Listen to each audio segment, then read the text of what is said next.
Bonjour à toutes et à tous, bienvenue en Ile-de-France. Les Parisiens font tout le temps la gueule. Voilà ce qu'on entend souvent dans la bouche des provinciaux et des étrangers qui s'aventurent régulièrement dans les rues de la capitale. Est-ce une légende? Est-ce que c'est vrai? Et pourquoi? Autant de questions que nous allons explorer dès le début de cette émission, alors que nous célébrons aujourd'hui la journée mondiale du sourire. Nous ouvrirons ensuite notre page culture avec une pièce grâce à laquelle nous passerons du sourire au rire. Elle s'intitule Une équipe formidable. Elle se joue au Splendide à Paris et elle nous plonge dans la cantine d'un tournage de film. Et vous verrez qu'entre le cuisinier qui fait mijoter des horreurs et l'actrice qui se prend pour une véritable diva, il n'y aura aucune place pour l'ennui. Et enfin, nous terminerons cette émission avec votre chronique hebdomadaire Par ici les orties, portée par Françoise Dargent, rédactrice en chef culture au Figaro, qui nous dévoilera sa sélection de la semaine.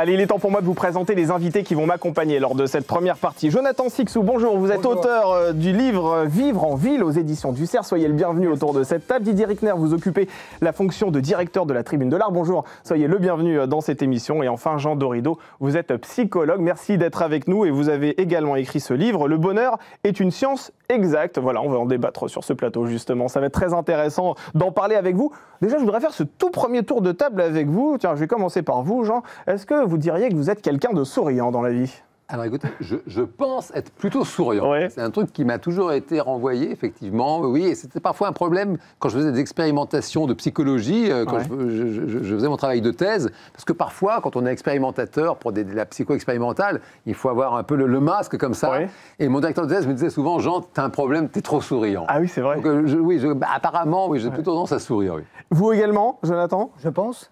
Après, il faut savoir, comme vous l'avez très bien dit, savoir, même dans ce cas-là, se maîtriser, dirais-je, mais ça fait partie de ce qu'on appelle dans l'esprit français l'amabilité. Bien sûr. Il faut savoir être aimable, et je pense que c'est quand même une survivance d'un certain art de vivre, savoir vivre. Didier, même question, vous êtes quelqu'un de tout ça. Alors quand on me demande de sourire, je n'y arrive pas.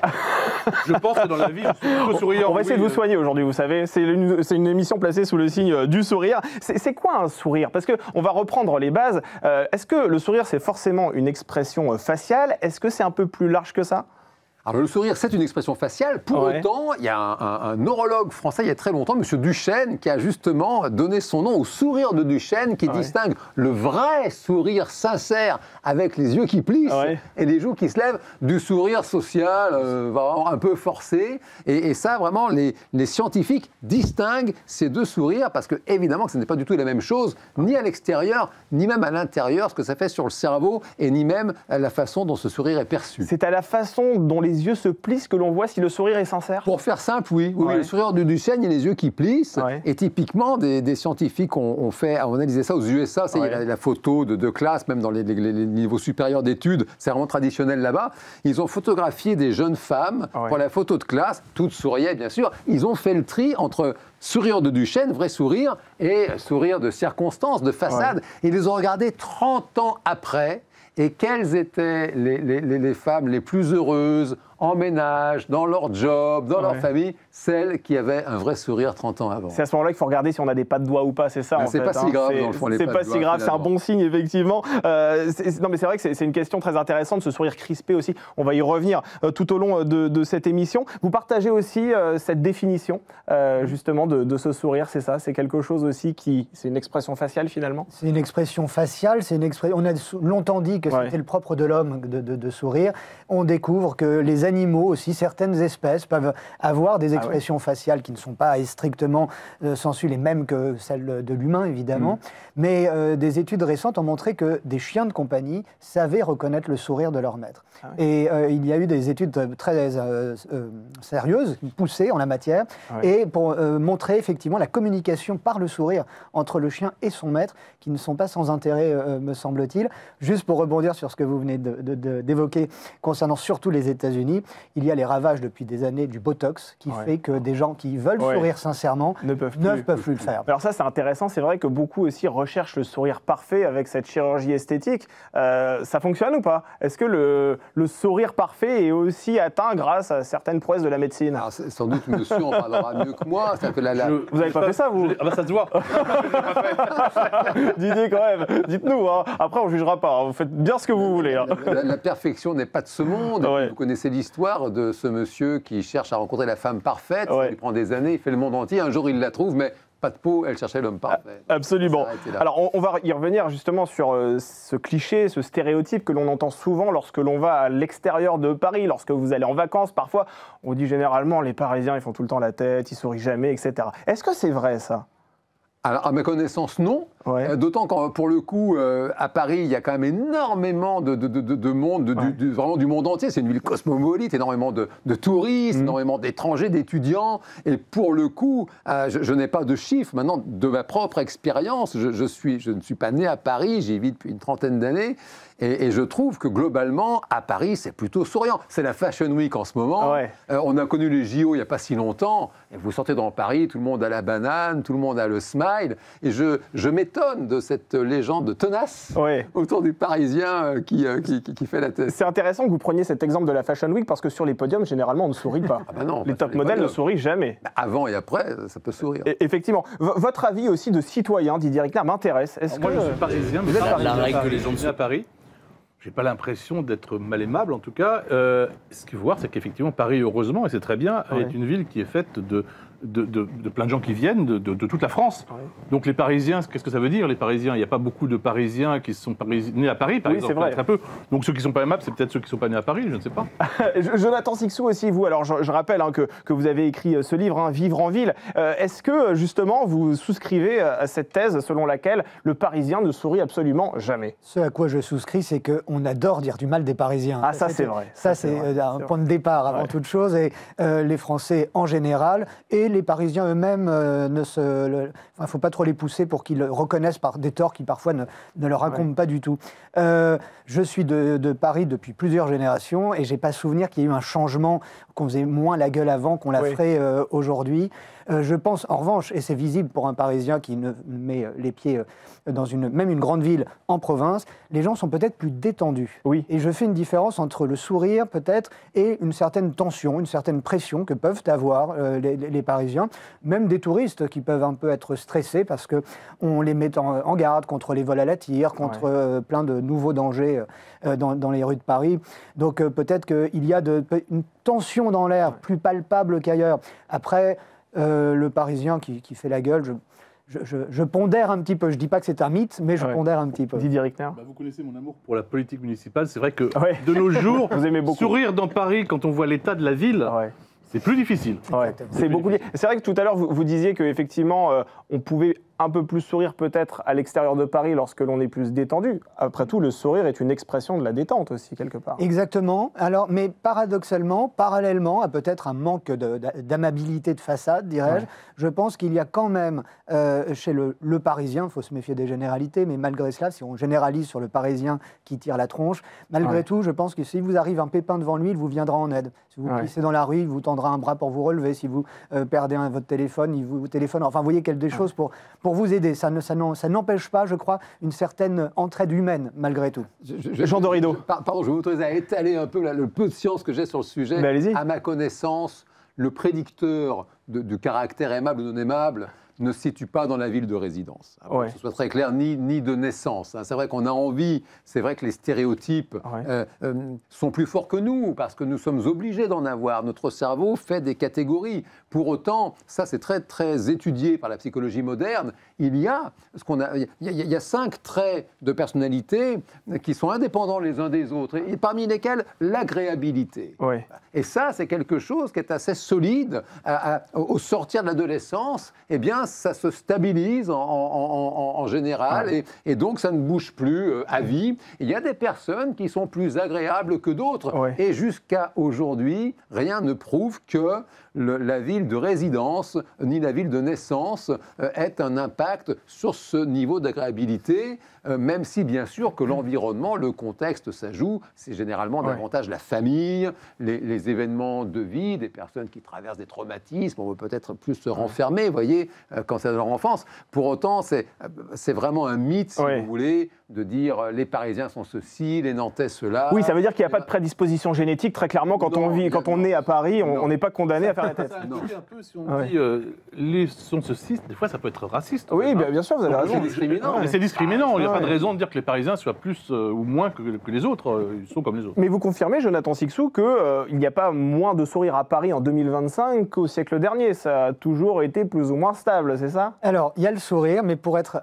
un peu pessimiste malgré tout, si on n'assiste pas à la disparition progressive du sourire, ce à quoi j'assiste moi, c'est à la disparition progressive du visage. Parce que regardez dans la rue, regardez dans les transports, les gens marchent ou sont assis, le visage baissé vers leur écran de téléphone. Ça devient systématique, il suffit de faire un petit sondage visuel dans l'espace public, dans un wagon de métro ou de train. Vous avez de moins en moins de personnes le visage relevé. Et donc ce qui m'alarme finalement, c'est pas tant qu'il y ait plus ou moins de sourires, mais c'est qu'il y ait de moins en moins de visages, et ça c'est inquiétant. Et c'est vrai que de fait les sourires disparaissent lorsqu'on ne voit plus les visages. Oui, les sourires disparaissent, et puis je rebondis sur ce que vient de dire Jonathan. C'est vrai qu'il y a une espèce de bulle, si vous voulez, très, très singulière en réalité, parce que le visage, c'est l'antichambre de la relation, parce que le fameux eye contact, voilà, justement, on surprend quelqu'un, on se sourit. Peut-être parce qu'il y a quelque chose d'incongru, la personne cherche son passe pour passer le métro. Et voilà, et cette complicité, cette connivence sociale, elle participe précisément à la bonne ambiance, à la bonne atmosphère. Et c'est vrai, vraiment, c'est un fait. Quand je prends souvent le métro, et parfois je compte comme ça, et c'est effrayant, parce qu'il y a l'écran de téléphone, il y a les oreillettes. Et parfois même, vous devriez, je ne sais pas, demander votre chemin, demander l'heure. Vous ne pourriez pas. Non. Vous êtes obligé de taper sur l'épaule de la personne. Et c'est gênant. Même quand vous voulez parfois sortir de la rame de métro, la personne ne se pousse pas parce qu'elle a ses écouteurs. Elle ne vous regarde pas. Il n'y a pas de porte, on ne peut pas frapper. Et c'est vrai que toucher l'épaule, on dit peut-être ça peut être gênant. Et c'est vrai que c'est terrible. Eh bien, le problème que vous pointez du doigt est très intéressant. Je vous propose d'écouter cette jeune femme que nous avons rencontrée à Paris. Elle nous a livré son témoignage au micro de Sixtine. Merci. Regardez. À quelle fréquence est-ce que tu souris ? Je pense plusieurs dizaines de fois par jour. J'aime bien sourire parce que j'ai plein d'interactions qui sont assez sympas avec notamment mes collègues au travail. Mais j'avoue que dans les transports en commun, les gens sont assez pressés. Si je viens du sud, du coup c'est vraiment bizarre. J'ai tendance à essayer de dire bonjour aux gens et tout ça et c'est pas entendu. La raison pour laquelle les Parisiens ne sourient pas? Je pense qu'il y a beaucoup trop de monde déjà. Du coup ils sont un peu pressés et chacun est dans sa bulle. Il y a une partie un peu d'individualisme. Voilà. Je pense que c'est juste le fait de vivre à Paris, de vivre dans sa petite bulle qui empêche les gens d'interagir. On est clairement dans le problème que vous étiez en train de souligner. Les gens sont dans leur petite bulle. Est-ce que les Parisiens sont d'affreux individualistes, Didier Rickner? Alors, je ne crois pas. Encore une fois, il ne faut pas généraliser. Je me sens un peu coupable parce qu'effectivement, beaucoup dans le métro, je regarde mon téléphone, je regarde une série, je regarde quelque chose, je fais quelque chose. Mais avant, on lisait plus peut-être dans le métro. Et quand on lit, on ne regarde pas non plus. Donc si tout le monde était dans son livre, il ne regarderait pas non plus les gens. Est-ce qu'ils sont individualistes? Je ne sais pas. Alors vraiment, là, je ne sais pas parce que pourquoi pas? Pourquoi ils le seraient plus que les Est-ce qu'on l'est peut-être un peu plus à Paris? Parce que c'est vrai que vous disiez tout à l'heure que la disparition des visages, ça c'est une expression qui parle d'elle-même. Dans une ville où finalement beaucoup de Parisiens vont au bureau, sont pressés, doivent répondre à des mails, etc. Peut-être que ça ne favorise pas effectivement le sourire parce que quand on est dans des villes un peu plus rurales, qu'on doit aller par exemple, je sais pas, dans un champ, quand on est dans l'agriculture, on est peut-être moins sur son téléphone, on est peut-être plus dans le contact. Alors écoutez, merci de votre aide parce que bien sûr il y a ce livre Vivre en ville et je pense aux paysans depuis tout à l'heure. J'ai pas le sentiment, si vous voulez, que ce soit beaucoup plus jovial et beaucoup plus ouvert chez les habitants du monde rural. Je suis d'une époque où on pouvait se prendre un coup de fusil si on mettait naïvement une tente. Voilà. Ça sent le vécu. Vous êtes avec un copain, une copine, elle va dormir sous une tente et puis vous avez le paysan qui vous met un coup de fusil d'abord, qui discute après. Et même aujourd'hui, alors il y a de moins en moins de bistrots dans notre pays, c'est triste. Pour autant, c'est amusant s'il y a des personnes un peu joueuses qui nous écoutent d'aller dans un patelin quelconque. C'est pas là que vous habitez, vous n'êtes pas connu. En général, quand il n'y a pas grand monde, tout le monde se connaît. Vous entrez dans un bistrot prendre un verre. Je ne suis pas sûr que le premier mot soit bienvenu, vous voyez. Il peut y avoir une espèce de silence comme ça. Je ne veux pas être critique envers les Français, là, pour le coup, puisqu'on parle de la France rurale.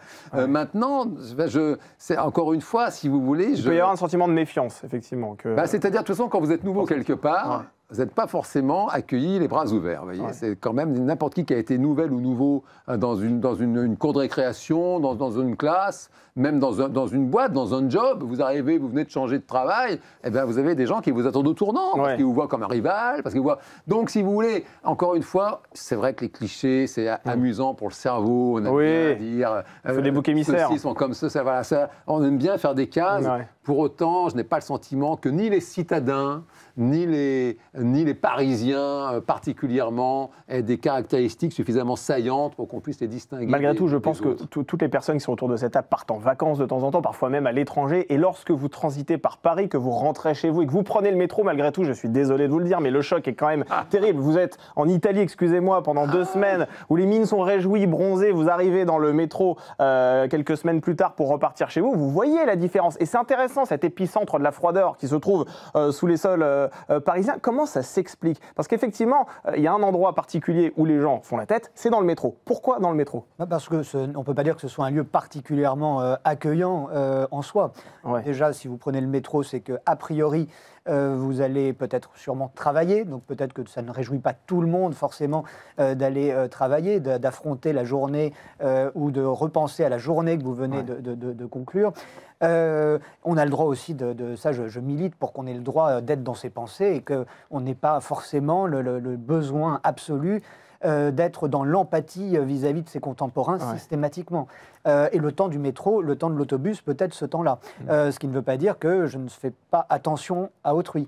Mais je suis dans mes remarques. Donc je n'affiche pas un sourire banane à ce moment-là. Ensuite, j'allais donner l'exemple de l'Italie que je connais bien. Et même dans des zones très touristiques, j'ai toujours été marqué par un certain sens de l'accueil, une amabilité, on y revient, d'un bistrotier, d'un commerçant. Vous êtes peut-être le 50e client de la matinée, il vous servira avec la même attention qu'il a servi les 50 premiers, peut-être les 50 suivants. À Paris, en particulier à Paris, parce que ça arrive évidemment ailleurs en province, mais surtout à Paris, le bistrotier a tendance à vous balancer votre commande sans autre mesure de prévenance. Et c'est un trait, c'est vrai, relativement parisien. La jeune fille que vous avez passée à l'instant disait qu'elle expliquait ça peut-être par le fait que c'est une grande ville où il y a beaucoup de monde. Mais regardez les grandes villes aux États-Unis, par exemple, où il y a beaucoup plus de monde qu'à Paris. Où le sourire est une religion. C'est ce que j'allais dire. En fait, on a finalement affaire à une sorte de sourire artificiel. Vous avez l'impression que vous êtes la personne la plus importante de leur vie, alors qu'en réalité, ils vous ont peut-être oublié 5 minutes plus tard. Mais ça peut vous faire plaisir le temps d'acheter un pull ou de prendre un café. Oui, tout à fait, Jean Dorido. Oui, non, alors, tout ceci est extrêmement juste, bien sûr. Pour autant, vous savez, il y a ce fameux syndrome de la femme enceinte. La fille n'est pas enceinte, puis du jour où elle apprend qu'elle est enceinte, elle voit des femmes enceintes de partout.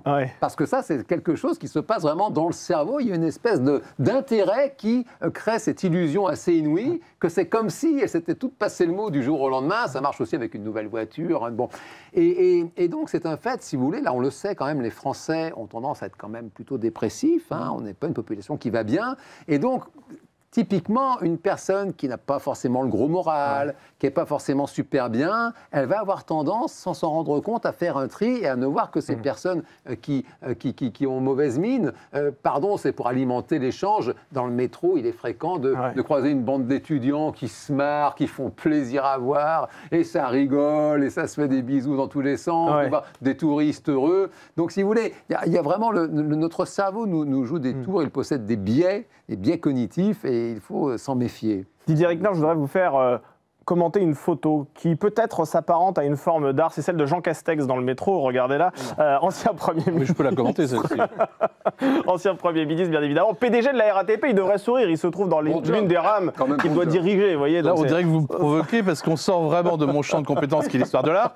Mais en revanche, je rentre dans tous les jours, je prends le métro, moi.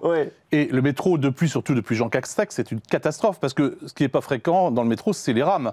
Et tous les jours, tous les jours sur la ligne 9 où je suis, tous les jours, je tweete sans arrêt là-dessus, c'est insupportable. Donc les gens font la gueule aussi parce qu'ils attendent le métro, parce qu'ils sont serrés, ce qui est normal. Donc il y a des malaises parce qu'ils sont serrés, parce qu'ils attendent le métro, ce qui fait encore plus attendre le métro. Et Jean Castex vient d'être nommé, je crois, à la SNCF. Il va pouvoir, été proposé par le président de la République. Sa grande compétence va pouvoir s'exercer à la SNCF, mais ça me fait du bien de pouvoir dire du mal que les trams vont être en retard, de Jean Castex et de la RATP sur ce plateau. Je ne pensais pensais pas le faire aujourd'hui, vous voyez. Vous me faites sourire, finalement. Je vous en prie. Pour rappel, la photo, Jean Castex a le même âge que Brad Pitt.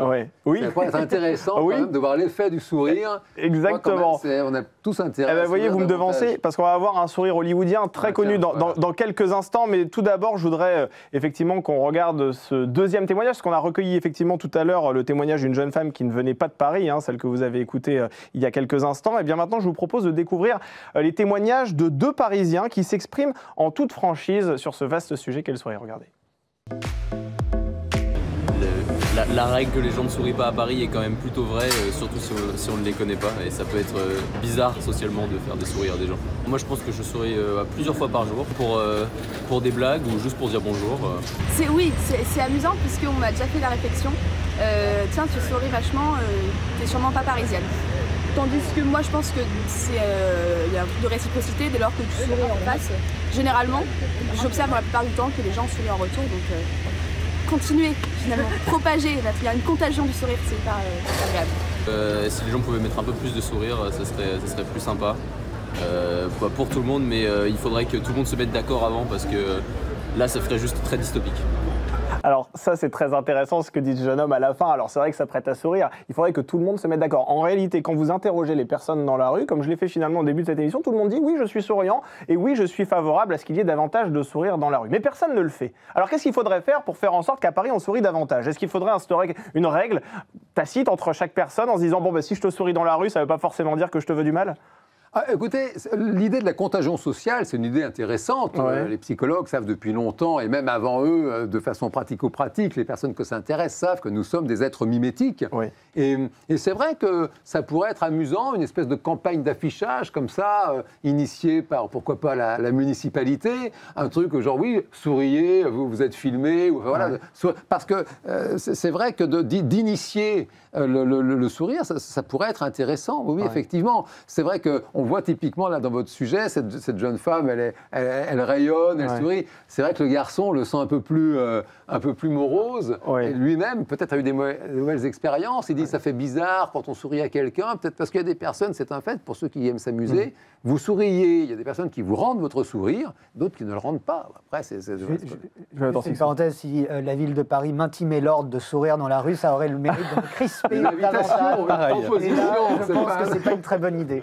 Mais Jean Richter, c'est vrai que vous êtes parfois critique vis-à-vis de la municipalité de la ville de Paris, mais qu'est-ce qui pourrait potentiellement vous faire sourire en tant qu'habitant de la capitale? Est-ce que par exemple la multiplication des espaces verts, où c'est quand même bien plus convivial, c'est vrai, pourrait vous faire davantage sourire? Qu'elle entretienne les espaces verts, puisqu'il ferait sourire vraiment de la part de la municipalité parisienne, c'est qu'elle s'en aille. C'est qu'elle s'en aille. Ah oui, carrément, vous êtes radical. Vous laissez les élections municipales arriver. Excusez-moi, je suis désolé. Mais vous êtes radical. On sort de mon champ, donc c'est pas grave, moi je me lâche. On va y revenir sur votre champ, figurez-vous, parce que je vais vous proposer une petite séquence à laquelle on va participer tout de suite. Je vais vous projeter un certain nombre de photos de sourires connus, un peu moins connus, et ensuite nous allons pouvoir les décrypter, ces sourires. Voilà. Alors je vous propose déjà qu'on commence avec Mona Lisa. Mona Lisa qui est quand même le sourire très certainement le plus connu du monde de l'art, la Joconde. Pourquoi est-il si énigmatique, Didier Richter? Parce que là, on rentre très clairement dans votre champ de compétences. Parce qu'il est énigmatique, je n'en sais rien. La Joconde est connue, très connue, parce que c'est Léonard Vinci, parce que c'est un tableau important évidemment, mais surtout depuis qu'elle a été volée et retrouvée au début du XXe siècle. Et depuis, on raconte tout et n'importe quoi sur la Joconde. Donc son sourire, forcément, on a parlé de ses yeux, on parle de sa position, on parle de tout. On a dit c'est un homme, une femme, raconter n'importe quoi. Oui, c'est un sourire énigmatique, je sais pas. C'est un sourire comme il y en a dans d'autres portraits. J'ai une question. Est-ce que c'est un garçon alors? Non, bien sûr. Non, mais bien sûr. C'est le portrait d'une femme, bien sûr. C'est le portrait d'une femme. Oui, je vous dis énigmatique parce qu'on n'a jamais trop su l'interpréter.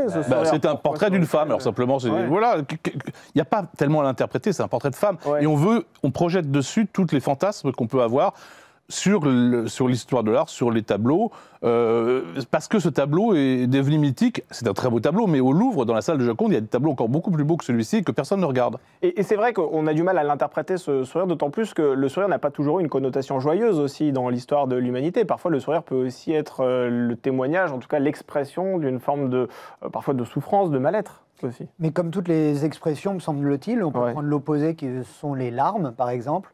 les larmes ont eu, même pour les personnages publics, des empereurs romains à Louis XIV qui pleuraient en public. Ça n'était pas un signe de faiblesse, c'était même un signe d'une certaine reconnaissance de la vie du chef. Je ne vais pas employer le terme de virilité, mais ça n'entamait pas la virilité du chef que de pleurer en public.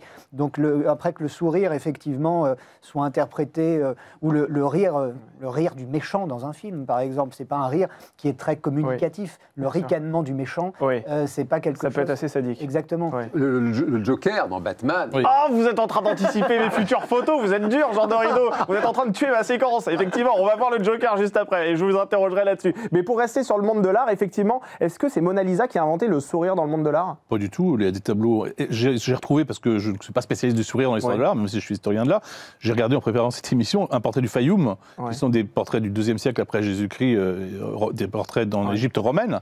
Et ce sont des portraits funéraires, et il y a un jeune homme qui sourit. Absolument, et on le voit là, effectivement, s'afficher. Il sourit, enfin moi, pour moi, il sourit autant que la Joconde. Voilà, mais vous convenez quand même que le sourire dans l'histoire de l'art, et plus particulièrement dans la peinture, dans les portraits, n'était pas si courant.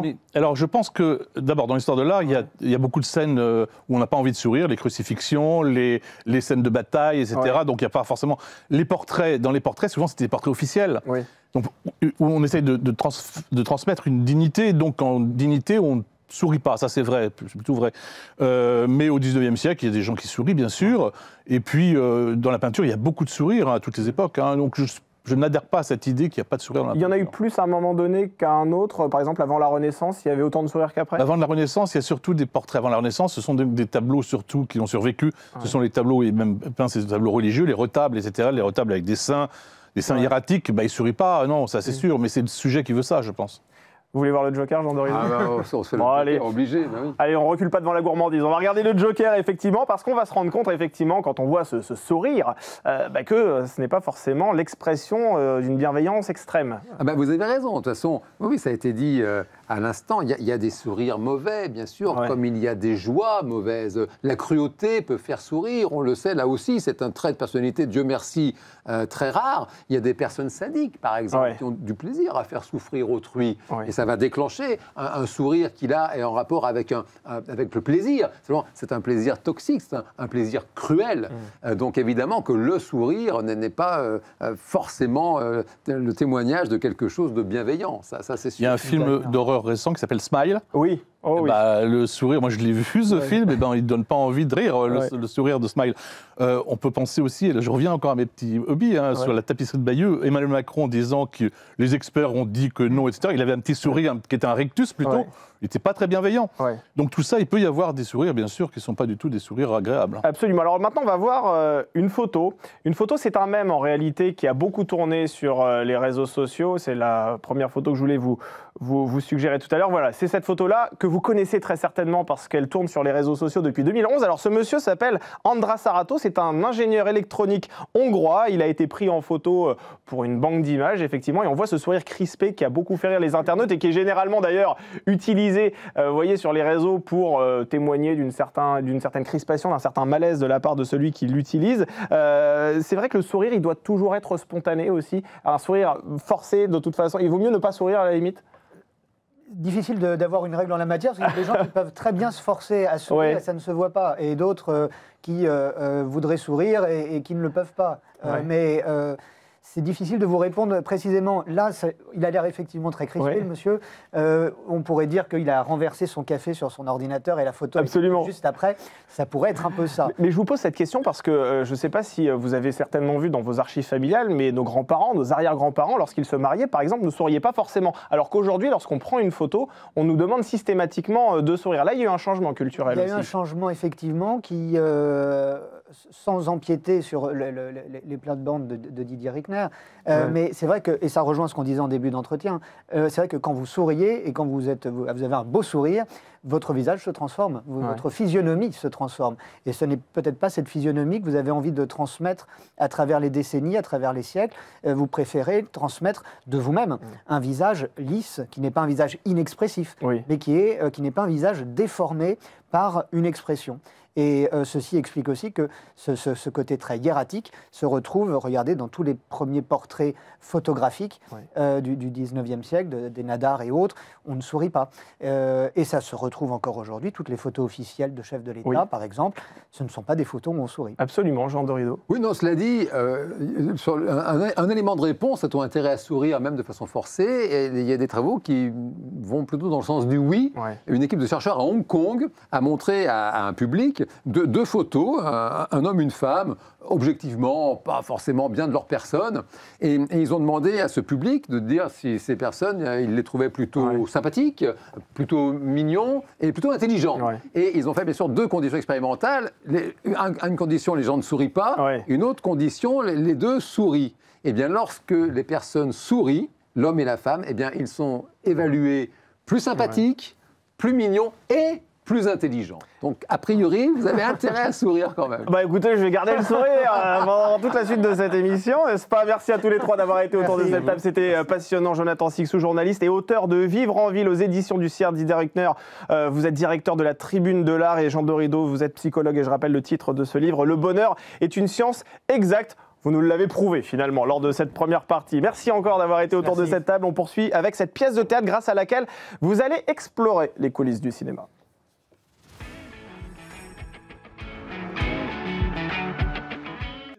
Allez, n'allez pas croire que ce dont nous allons parler tout de suite s'agit d'un documentaire. Pas du tout. Nous sommes très loin des coulisses véritables du 7e art. Tout se passe dans une cantine en marge d'un tournage où tous les protagonistes d'un film vont se retrouver. Une maquilleuse totalement habitée, un cuisinier qui fait mijoter des horreurs, un assistant qui a les dents très longues, un réalisateur qui divorce, bref, un cocktail explosif qui nous chatouille le ventre et qui va nous tirer les larmes. Mais de rire, je vous rassure. Bonjour Sébastien Pierre, bonjour Yvan Calberac.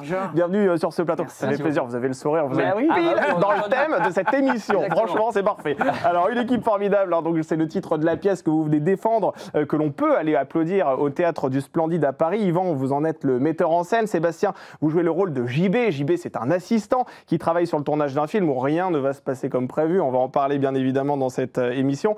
Dès la première demi-heure, la maquilleuse du tournage arrive avec des excréments de son chien dans un sac en plastique. Très clairement, cette pièce, on peut la classer dans quelle catégorie, Yvan? C'est une pure comédie. Hein. Effectivement, là, vous parliez de sourire. Là, c'est vraiment le rire.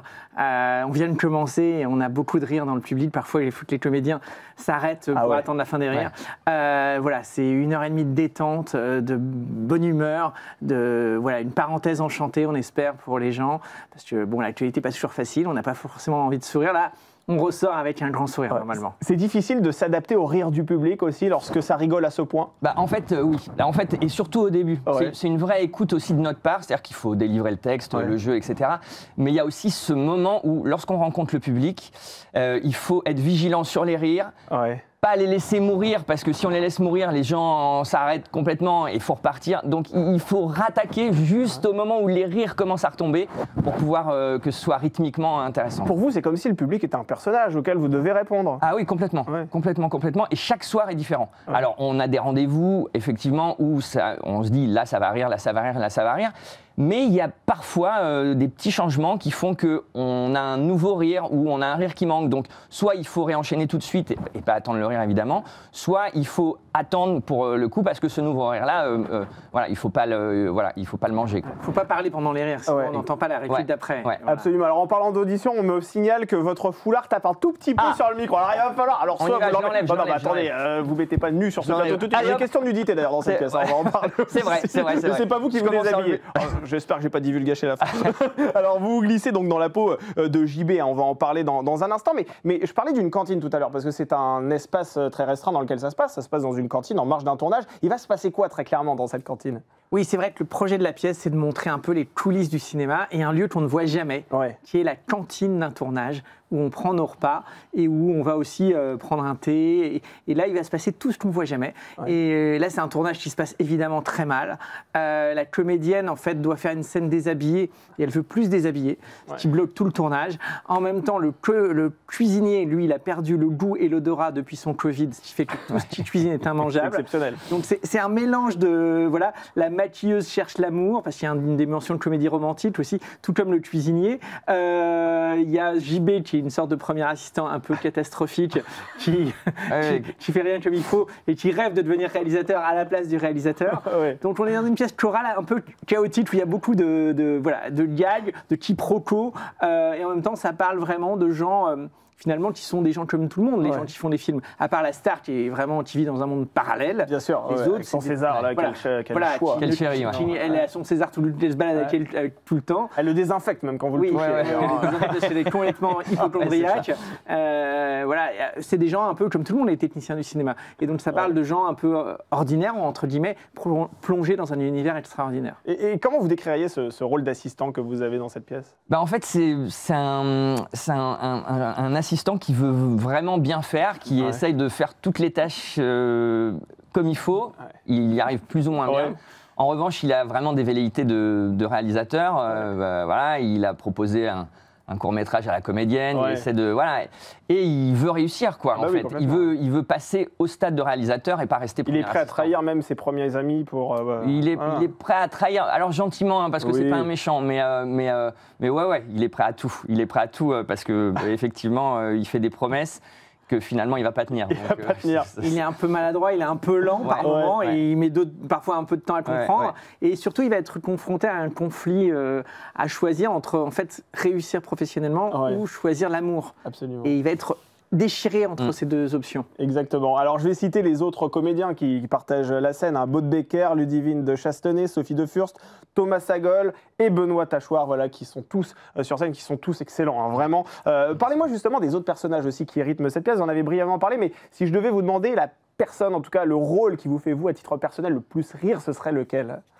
Moi, non, c'est comme si vous demandiez à une mère de choisir parmi ses enfants. C'est un peu ce que je fais, c'est vrai. Mais vraiment, ils sont tous excellents. Benoît Tachoir, c'est le cuisinier, c'est un acteur avec qui j'ai déjà fait Glenn, Naissance d'un prodige, avec qui j'avais fait Like. C'est vraiment un acteur avec qui je suis en collaboration depuis de nombreuses années. Ludivine de Chastenay, elle joue une femme... C'est la boss, c'est la chef. Et elle est très drôle dans ce côté écorché vif. C'est la productrice. Elle envoie promener tout le monde, elle est fantastique. Maude Becker, c'est le soleil de ce tournage, c'est la maquilleuse hyper gentille, hyper apparemment naïve, mais pas si naïve que ça. Oui, parce que son comportement bouge au fur et à mesure que la pièce avance. C'est ça. Sophie de Furst, elle joue la star, donc cette femme un peu prétentieuse, mais en même temps, on va le découvrir qu'elle est plus compliquée que ça et qu'elle a des blessures, cette femme, et donc elle n'est pas aussi désagréable que ça par plaisir. Et puis il y a aussi Thomas Sagol, le réalisateur, qui est un acteur génial, qui était dans Chers parents. Et puis je crois que j'ai parlé de tout le monde. Je crois que vous avez fait à peu près le tour, sauf de Sébastien Pierre, mais ça tombe bien, il est avec nous. Après, c'est vrai que vous l'avez évoqué tout à l'heure. Moi, à titre personnel, vraiment, le personnage qui m'a fait aussi beaucoup rire, c'est le chef cuisinier qui a perdu le goût parce qu'il a contracté le Covid. Il n'a aucun goût, aucun odorat. Il doit faire des plats et les plats sont absolument immondes. Il essaie de séduire avec ça. Il essaie de séduire une femme en lui faisant manger des plats tout à fait immangeables. Donc ça crée évidemment beaucoup de rire dans la salle. Et d'ailleurs, je vais citer ce que je crois que c'est vous qui doit dire ça. Non, c'est pas vous, ça doit être la productrice qui dit ça. Une cantine pareille, ça fout une ambiance de merde. Voilà. Ça, c'est vraiment très important, je trouve, dans cette pièce, parce qu'en vérité, pour avoir reçu plusieurs acteurs sur ce plateau, tous nous disent une chose, c'est que la cantine, quand on est sur un plateau de tournage ou au théâtre, c'est primordial. C'est-à-dire qu'on arrive à tenir les comédiens, c'est pas un métier facile, il faut le dire. On arrive à tenir les comédiens grâce à la cantine. C'est ça. Déjà en France, on aime bien manger, on va pas se mentir. Et c'est vrai qu'un tournage, c'est un endroit qui est émotionnellement et pas simple. Parce qu'on est en vulnérabilité. On est filmé, on sait que ces images, elles vont être gravées pour l'éternité. Il y a 40-50 personnes qui vous regardent quand vous êtes comédien. C'est le temps où il faut le faire. Il y a une exigence de résultat très rapide. Et donc, même pour le réalisateur, on est tous très concentrés. Et la cantine, c'est le moment de détente et de réconfort. Et moi, je suis réalisateur aussi, je fais des films. Absolument. Donc, c'est un peu issu aussi de mon expérience personnelle. Je vais vous dire, je vais vous demander comment vous avez écrit cette pièce et justement où sont vos sources d'inspiration. Mais Sébastien, est-ce que vous avez déjà croisé une cantine aussi affreuse que celle dont on parle dans cette pièce? Non, j'ai pas eu la chance de croiser une cantine comme ça. Non, à chaque fois. Ça fait des anecdotes. À chaque fois sur les tournages, non, franchement, j'ai eu vraiment des super cantines. Il y a juste eu un moment, juste après le Covid, quand j'ai recommencé à tourner sur une série, où là, on avait des plateaux repas, on pouvait plus manger ensemble, il fallait, tout était empaquetées, etc. On pouvait, si on voulait manger face à face, il fallait c'était ça, c'était un peu dur. C'était le Covid. C'était pour tout le monde, pas que pour les tournages. Bien sûr, mais c'est vrai que vous avez dû faire face à des restrictions qui étaient particulièrement c'était particulier. C'était vraiment mais la reprise était vraiment particulière. Moi, je me rappelle, on devait tourner une scène d'embrassade. Il y avait des gens responsables de je sais pas quoi qui disaient non, vous pouvez pas être à moins de 2 mètres l'un de l'autre. Enfin, c'était à plus de 2 mètres. Non, vous pouvez pas. Non. Ouais, il faut que vous soyez très loin. C'est ça. C'est la table. Ça, c'est un peu JB, oui. C'est ça. C'est un problème de chiffre, problème d'espace. C'est pas pour rien qu'il a choisi. Vous avez fait pour choisir les bons comédiens, c'est ça. Mais d'ailleurs, c'est intéressant parce que tous les profils que vous avez engagés dans cette pièce, en tout cas tous les personnages que vous avez imaginés pour cette pièce, est-ce que vous les avez déjà croisés dans la réalité ? Alors, c'est toujours une version exagérée de ce que j'observe dans la réalité. Mais moi, qui ai fait plusieurs films, j'ai vécu une cantine pas bonne sur un tournage. Ah ouais, vraiment ? Ouais, et ça a conduit à la démission du chef. Et ça a été assez dur. Et on a changé la cantine. Et c'était un peu dur pour ce cuisinier, mais ça m'a fait de la peine. Et de ce petit drame, en fait, je me suis dit, autant je vais en faire une comédie. C'était le point de départ de l'écriture ? C'était vraiment ça ? Ouais, enfin, ça semait une graine. Et puis après, c'est vrai, j'ai envie de parler de ce que je vis, moi, sur les plateaux de cinéma. Bon, d'une manière très exagérée, parce que c'est pas... Voilà. Enfin, quoique parfois, la réalité dépasse la fiction. Après, j'ai envie de vous dire, le personnage interprété par Sophie de Furst, cette espèce d'actrice diva, ça, j'imagine que c'est le profil que vous pouvez croiser assez facilement sur un plateau de tournage lorsque vous faites du cinéma, non ? Non, elles sont pas toutes comme ça. C'est pas... Non, il y a plein d'acteurs et d'actrices qui sont adorables, en fait. Alors, parfois, certains perdent un peu le contact avec la réalité parce qu'ils gagnent tellement d'argent qu'ils se mettent à vivre dans un monde un peu parallèle. Oui. Mais désagréable, par principe, c'est rare. Je dirais que plus parfois les acteurs vieillissent, plus ils se déconnectent et parfois, oui, ils deviennent un peu fous. Mais méchants, c'est très rare. Et c'est vrai que cette pièce aborde un point très intéressant aussi de la vie d'un acteur, c'est la difficulté à jongler entre vie professionnelle et vie personnelle. Et cette problématique est traitée notamment avec le personnage du réalisateur qui vit une séparation, un divorce, très clairement. D'ailleurs, le jugement doit arriver au moment où lui se trouve dans cette fameuse cantine, sur le tournage. Le sacrifice de sa famille, c'est vraiment une réalité qu'on vit quand on est comédien. Est-ce que vous devez vraiment la mettre de côté ? Alors, en l'occurrence, vous êtes au théâtre tous les soirs, par exemple, c'est vrai que ça peut être un souci pour vouloir créer une vie de famille. Alors, sans la mettre de côté, parce que moi, la famille est très importante pour moi, vraiment, voilà. Mais oui, c'est pas facile tous les jours, à vrai dire, parce que quand on tourne la journée, qu'on est au théâtre le soir, moi j'ai un fils, voilà, pour le voir, c'est compliqué. Maintenant, il est adolescent, donc il est grand, mais lorsqu'il était petit, c'était compliqué. Ma femme est comédienne aussi, et c'est ce que je disais à Yvan.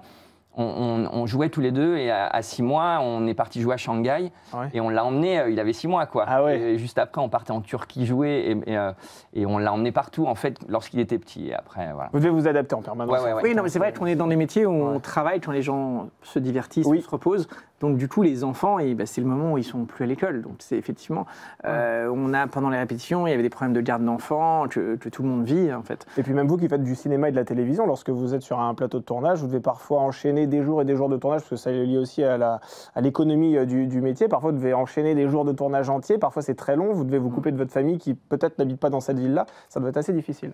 Oui, c'est le cas. On fait des métiers passion, donc on a beaucoup de chance. Le revers de la médaille, effectivement, c'est que parfois, on travaille trop. Et c'est le cas. On n'est pas les seuls à travailler trop, mais nous, on peut travailler vraiment beaucoup le week-end, la semaine, et comme certaines personnes qui sont à leur compte.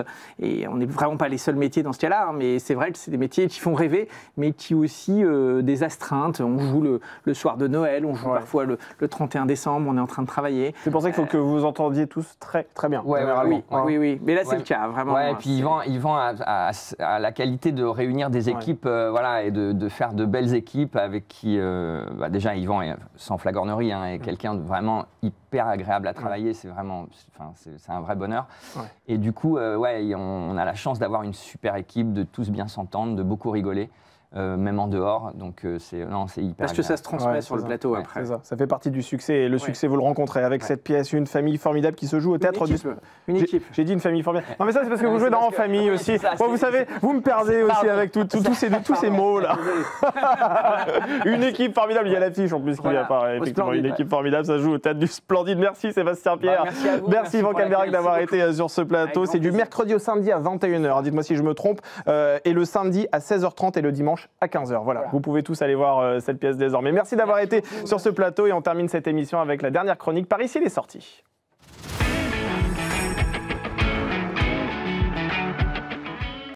Des expositions, du théâtre, c'est le moment d'aborder les idées de sortie avec Françoise Dargent qui vient de me rejoindre sur ce plateau. Bonjour Françoise. Bonjour Damien. Vous êtes journaliste au service culture du Figaro, rédactrice en chef. Cette semaine, vous avez choisi de nous parler de l'exposition Les Mondes de Colette à la Bibliothèque nationale de France. Alors Colette, c'est l'auteur de la série culte des Claudine et du Blé en herbe. Ça reste l'une des romancières les plus célèbres de notre pays, d'ailleurs l'une des préférées des Français. Est-ce qu'il y a encore quelque chose à découvrir sur elle? On a l'impression qu'on connaît tout de Colette. Oui, vous avez raison de me poser cette question, de me dire ça, parce que l'année dernière a été l'année de la commémoration des 70 ans de sa mort.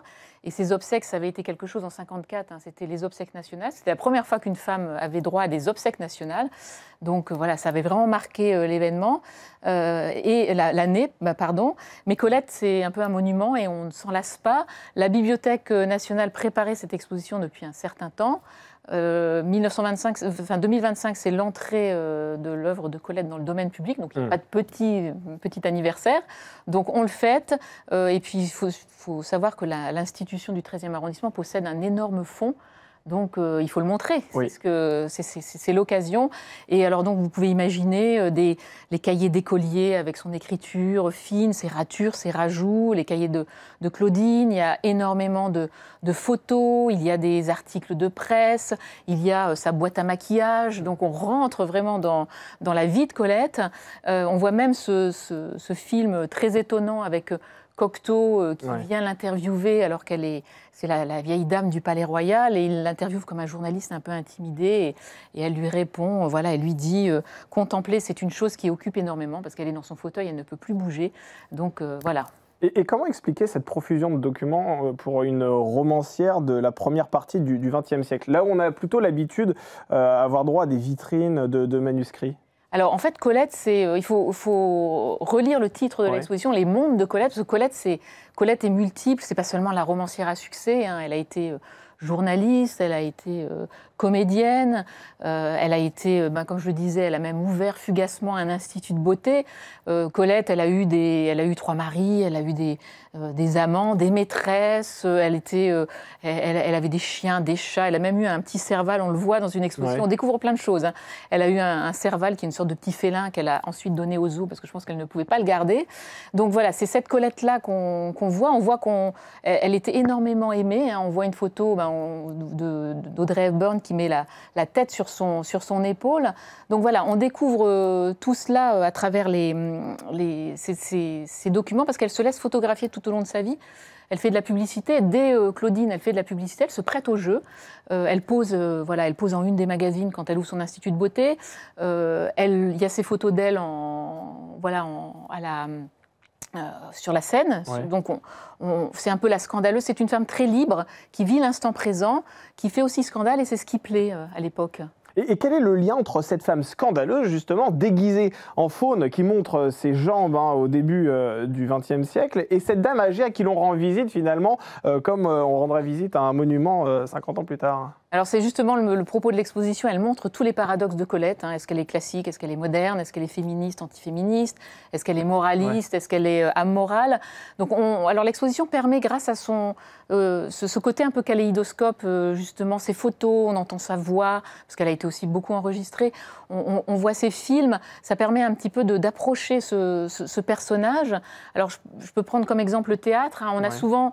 Dans l'esprit commun, Colette, c'est cette comédienne qui embrasse sur la bouche sa maîtresse Missine en Rêve d'Égypte ou celle qui dénude son sein. Mais en fait, on voit dans cette exposition que c'est pas si superficiel. Elle a aussi écrit un livre qui s'appelle L'envers du musical où elle raconte la vie de ces comédiennes qui vont de théâtre en théâtre pour jouer.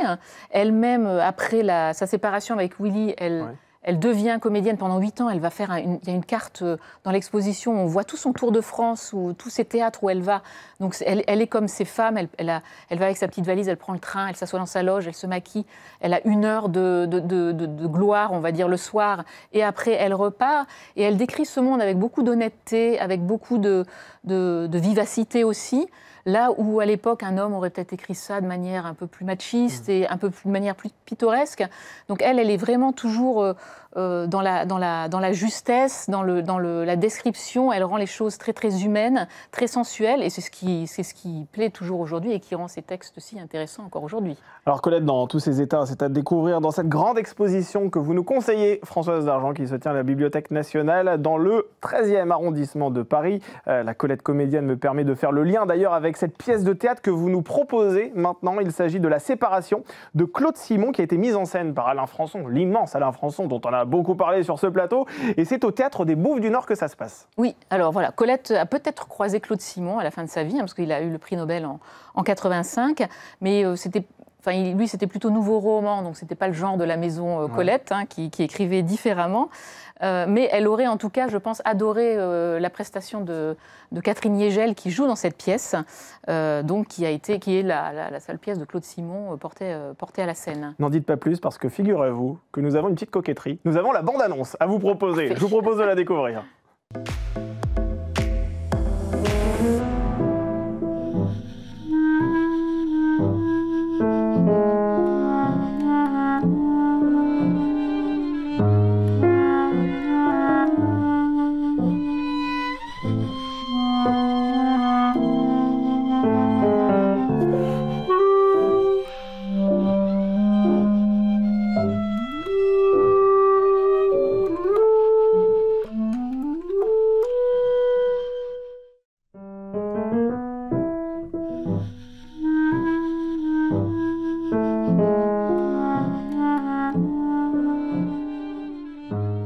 Bon alors là, il va falloir que vous nous recontextualisiez tout ça parce qu'on voit une série de personnages, effectivement, tous assez fantasques d'ailleurs. Il s'agit de quoi exactement? Alors, c'est donc 2 mots sur cette pièce. C'est un huis clos qui met en scène deux couples en crise.